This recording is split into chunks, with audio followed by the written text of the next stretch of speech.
Welcome back, everybody. Today I'm going to show you how to create a realistic typing effect in Figma. This is a fantastic way to add dynamic, engaging animations to your designs, whether you're working on a presentation, a prototype, or any interactive mockup.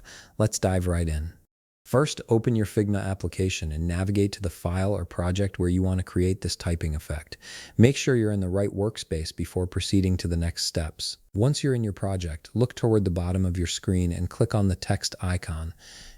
After selecting it, click anywhere on your frame where you'd like the text to appear and go ahead and input the text you want to animate. This could be a heading, a tagline, or any message you want to bring to life with the typing effect. Now, make sure your text is selected.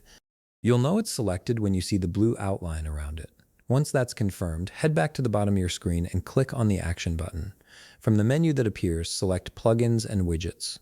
This section gives you access to a wide range of tools that extend Figma's capabilities, and we'll be using one of them today. In the search bar, type Typist. You should see the Typist plugin appear in the results. Click on it and then click Run to activate the plugin.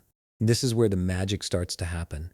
A new window will pop up, and you'll notice an option labeled Type By. Here, you can choose how you want the typing effect to progress.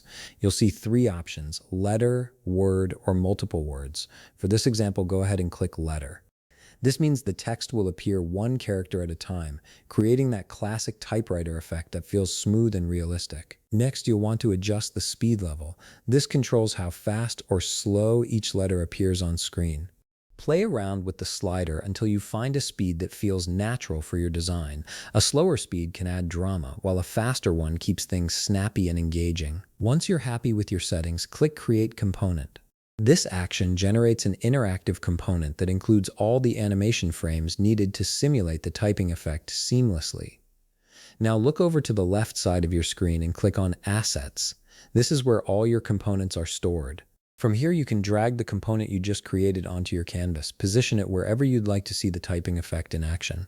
Finally, on the right side of your screen, click the play icon to preview the animation. You'll see your text appear letter by letter, just like someone is typing it in real time. And that's it. You've successfully created a realistic typing effect in Figma that can elevate your designs and make them more interactive. If you found this video helpful, please leave a like, subscribe, and see you in the next video.